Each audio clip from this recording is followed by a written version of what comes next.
Hey, hello, goddesses. So, what I wanted to talk about today is the topic of fear.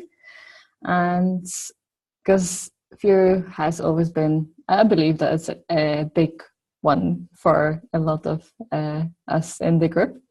So, I wanted to talk about fear and the ways you can release fear and to talk about what fear really is. And I'm wearing my signature hat today because it's really sunny outside and I can't even see myself. And I'm having a bad hair day too. So it's really sunny here. I'm actually sitting, I arrived in Montenegro a few days ago, and it's really, the views are really stunning, really breathtaking. So I'm really soaking up the atmosphere. Um, so as I said, I wanted to talk about fear. So what is fear really? Fear is excitement without breath. And I believe it's Kay Hendricks who actually said that. And the reason we experience fear, because actually any type of fear is actually tied into fear of death. So, for example, fear of not good enough and fear of rejection was a big one for me. And fear of rejection and fear of not good enough is actually tied into fear of death. Because what is fear of rejection really? So basically, in tribal times, fear of rejection, like when you were expelled from the society, this basically meant death. That's why there's such a that's why fear of rejection evokes such strong emotions. So basically, willingly putting yourself out there and doing a Facebook Live or doing public speaking, I can evoke a lot of strong emotions. And this has certainly been true for me, because believe it or not, I'm a girl who was mortified. I was really mortified of public speaking. When there are some school performances, I'll just avoid it like a plague.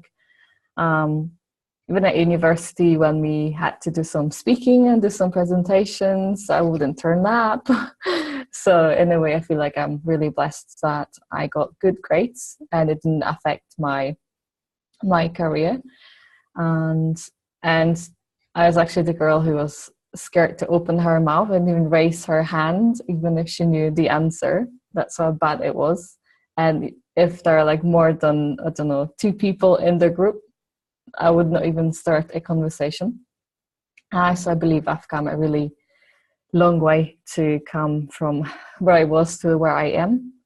And what I also wanted to mention is that there's a common misconception that when you become successful, you don't experience fear at all.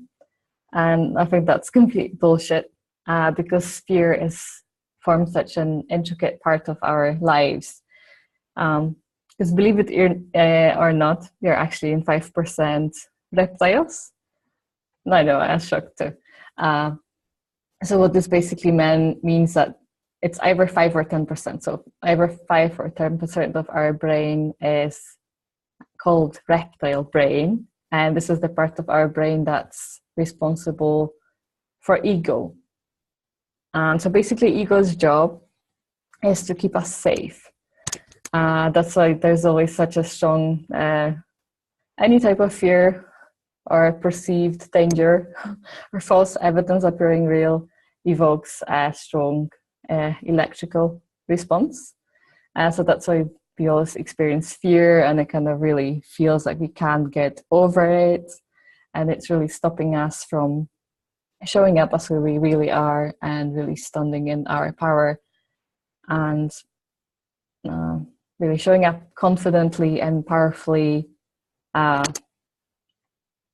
without shame or apology. Because that reptile brain is basically responsible for ego.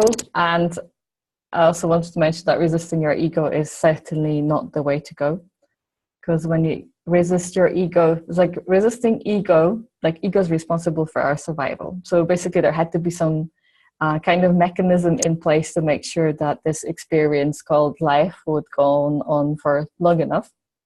in order to be successful. So in a way, resisting ego is like resisting life. So kind of it's the way you have to, I think it's about reframing it. So kind of, kind of in a way we should feel grateful that we have ego, because it's the reason why we are still here. And there's a really great breathing exercise that will help you release fear from your body, because fear changes the structure of our bodies, the cell structure of our bodies.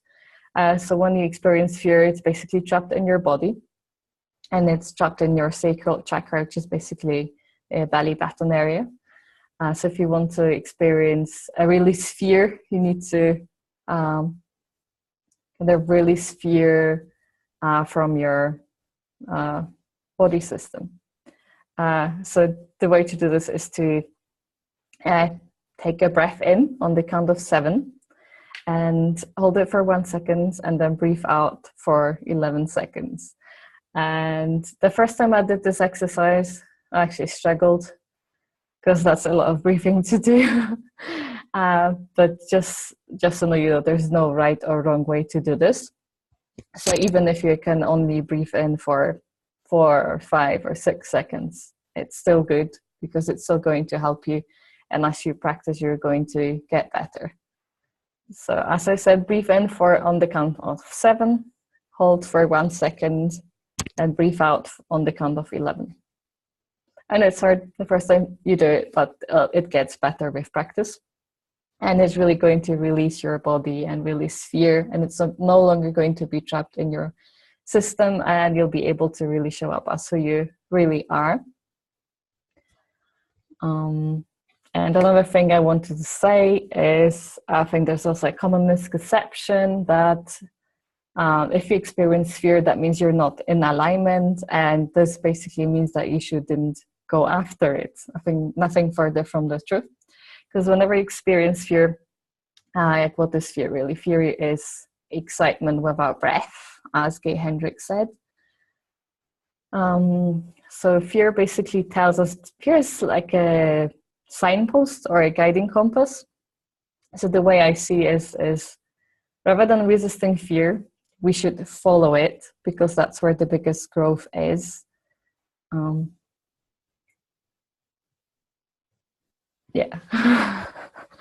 So we should follow fear, because how else would we know that we are about to do something really, really bold, or step outside our comfort zone, if we didn't experience fear.